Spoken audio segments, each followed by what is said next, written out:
In the pursuit of our deepest desires, we often feel an overwhelming urge to share our dreams with the world. We believe that by telling our friends, family, or social media followers, we are putting it out there or creating accountability. However, the ancient masters and the modern pioneers of the law of assumption, such as Neville Goddard, taught a very different lesson. They understood that the creative process is a silent, internal pregnancy that requires a protected environment to reach full term. When you speak about your desire before it has hardened into fact, you are effectively opening the doors of the sanctuary and letting the sacred energy escape. Speech is a powerful tool, but it is often used by the ego as a way to find immediate, cheap relief from the tension of a new assumption. When you have a big dream, there is a natural psychological pressure that builds up within you. This pressure is the fuel that drives the subconscious to reorganize your reality. If you talk about the dream, you release that pressure prematurely. You get a hit of dopamine from the approval or attention of others.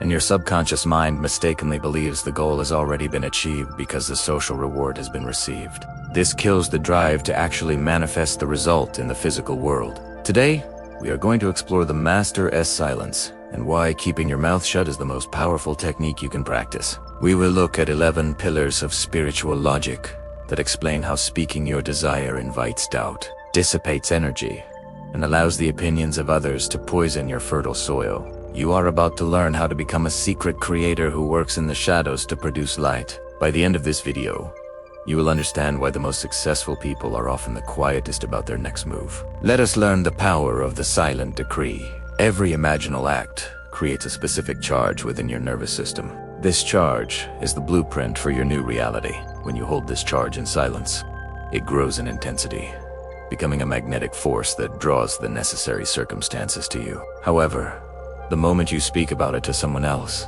you are grounding that electricity. You are allowing the vitality of the vision to leak out through your words. Instead of the energy being used to build a bridge of incidents, it is wasted on a conversation. You are trading your future reality for a temporary moment of social validation. The subconscious mind does not distinguish between a physical event and a vivid social interaction. When you tell a friend, "I'm going to start $1 million business," and they congratulate you, your subconscious registers that.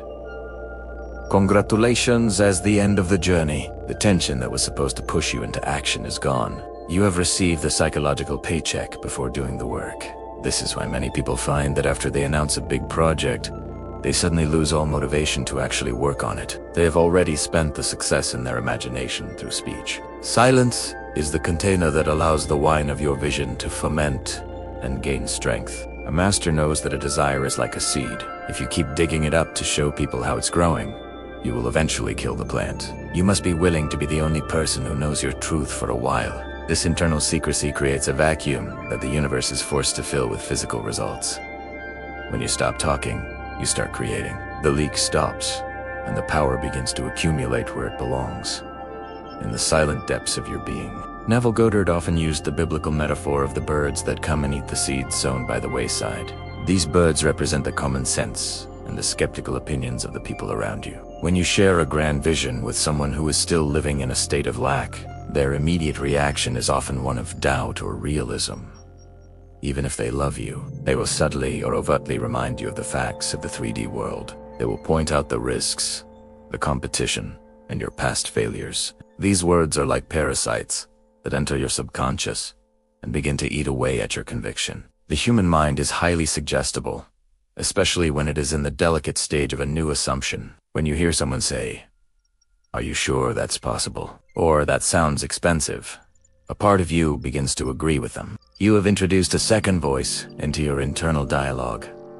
Before you spoke, you were a sovereign creator. Now, you are a person defending a theory. The energy that should have been used to persist in the wish fulfilled is now being used to argue with skeptics. You've allowed the birds to steal your harvest before it even had a chance to sprout. Protecting your seed means keeping it hidden from those who do not have the eyes to see it. You do not need the permission or the belief of others to manifest your reality. In fact, their belief is irrelevant to your power. However, their unbelief can be a distraction if you are not yet fully established in your state. By maintaining the master's silence, you bypass the need to defend your dream.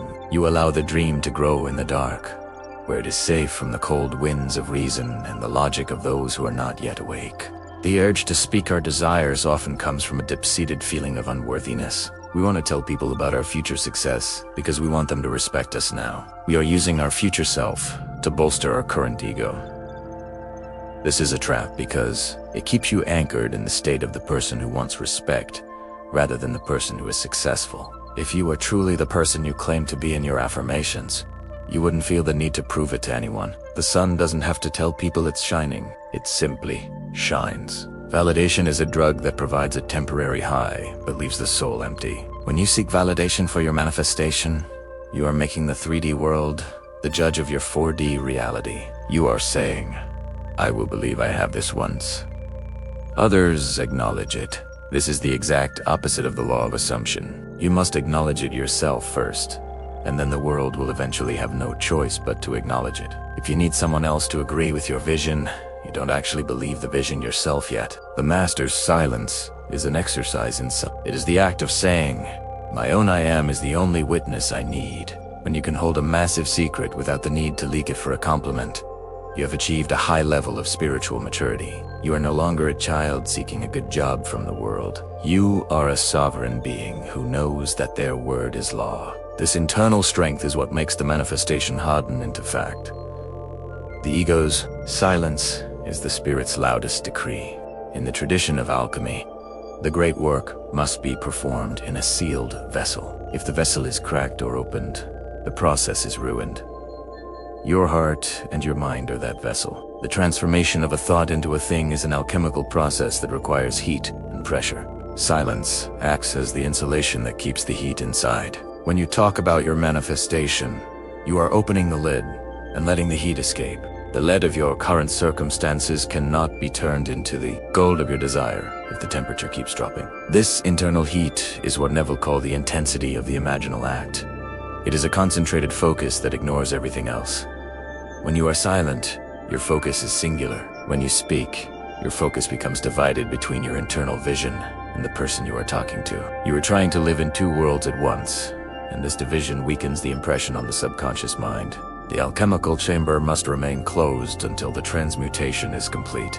Only when the gold is physically present should the world be allowed to see it. Consider the silence of a composer or an inventor in the middle of a breakthrough. They do not run out into the street to describe the melody or the machine before it is finished. They stay in the room. They stay in the work. They know that the telling is the end of the doing.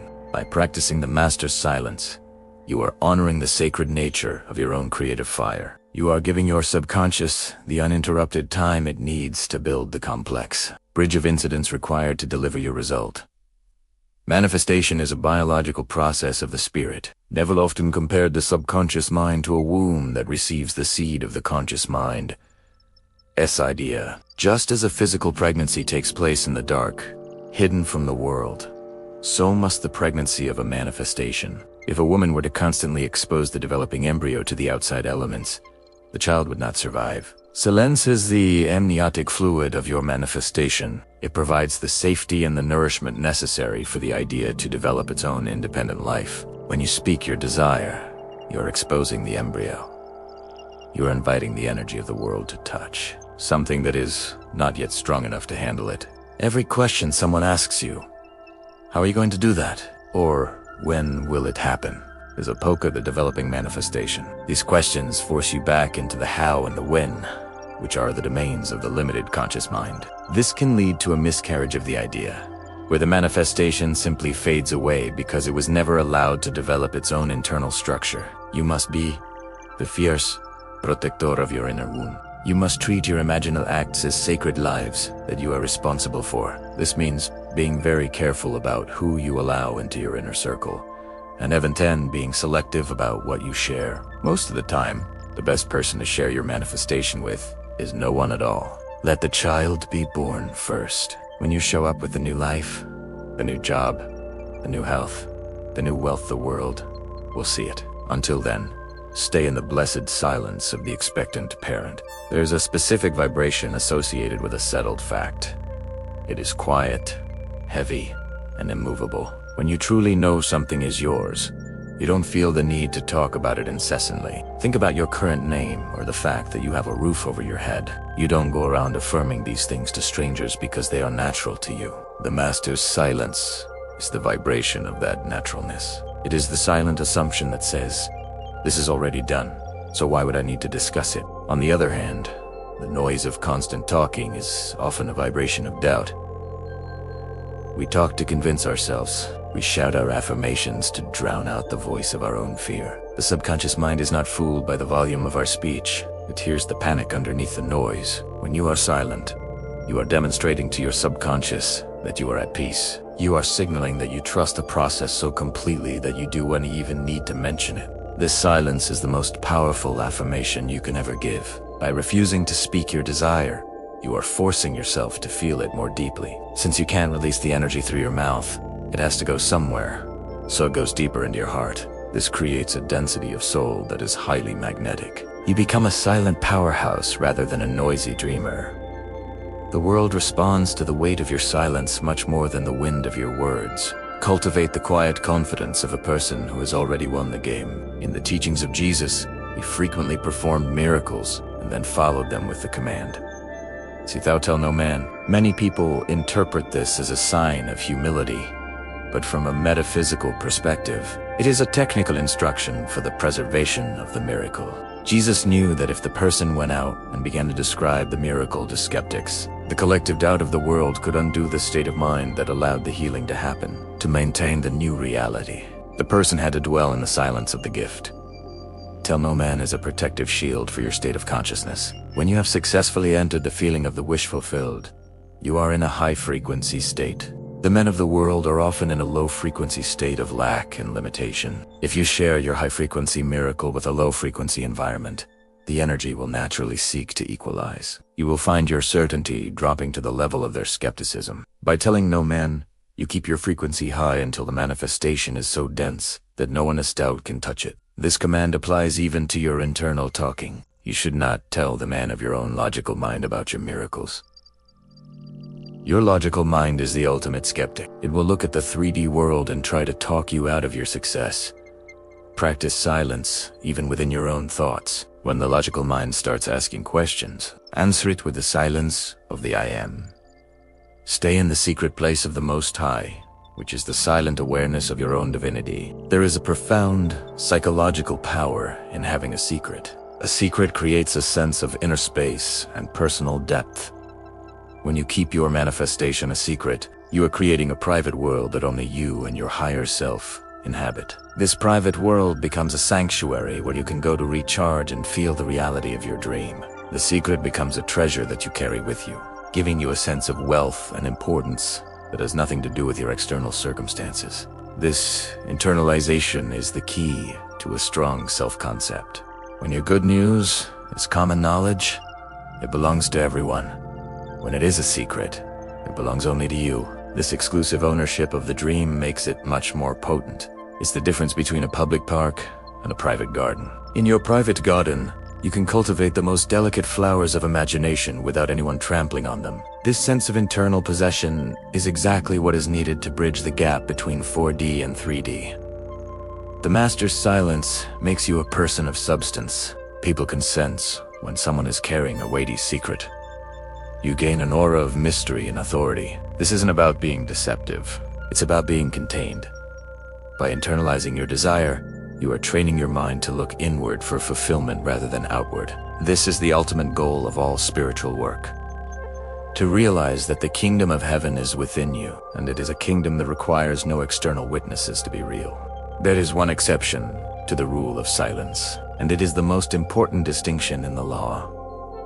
You should never speak about your desire as a future goal, but you can speak from the desire as a present reality. Speaking about the desire creates distance. It affirms that you are here and the goal is there. Speaking from the desire means that your words, actions, and tone are those of the person who has already achieved the goal.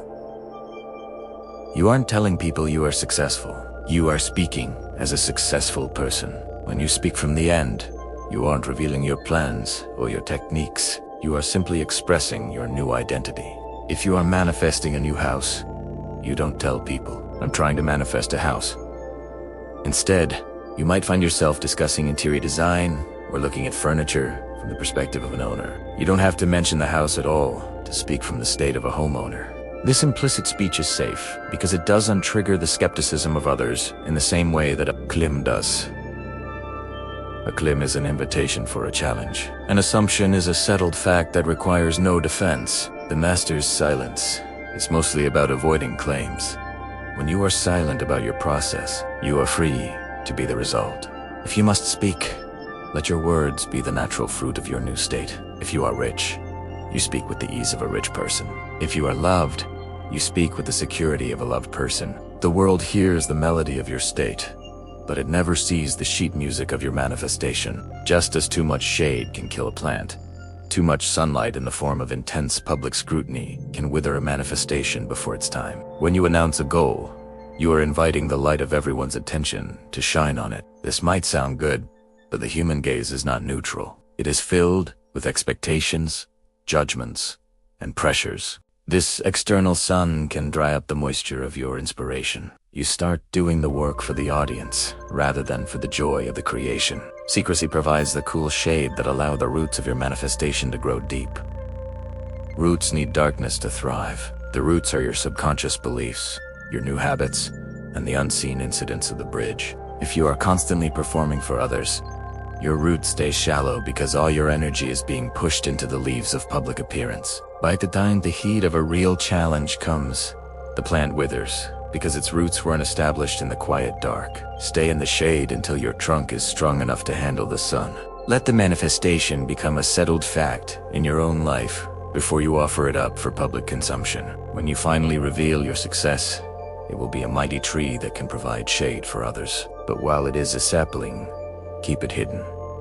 The master's silence is not a punishment. It is a nursery for your greatness. It is the wisdom to know that some things are too precious to be exposed to the heat of the world as opinion too soon. The final stage of the path is to move from practicing silence to becoming silence. This is the state where you realize that your internal world is the only true reality, and the external world is just a moving shadow. In T-state, you have no desire to prove anything or share anything for the sake of your ego. You inhabit your desires so completely that you feel no separation between the dream and the fact. You have become the master of silence, and your life has become a series of silent miracles. When you live in this way, you find that your manifestations happen with incredible speed and ease, because there are no leaks in your energy and no birds eating your seeds. Every imaginal act reaches its harvest. You walk through the world with a quiet power that people can feel but cannot explain. You are no longer shouting at the universe to give you what you want. You are simply allowing the universe to reflect who you are. The master's silence is the ultimate expression of faith. Embrace the silence as your greatest ally. Let your results be your only testimony. When people ask you, how did you do it? You can simply smile and say, it was a gift. You don't need to explain the law, the techniques, or the sessions. Your life is the evidence. By remaining silent, you keep the door of the kingdom open for your next great adventure. You have found the hidden manna, and its taste is all the reward you need. It is finished. You are the silent creator.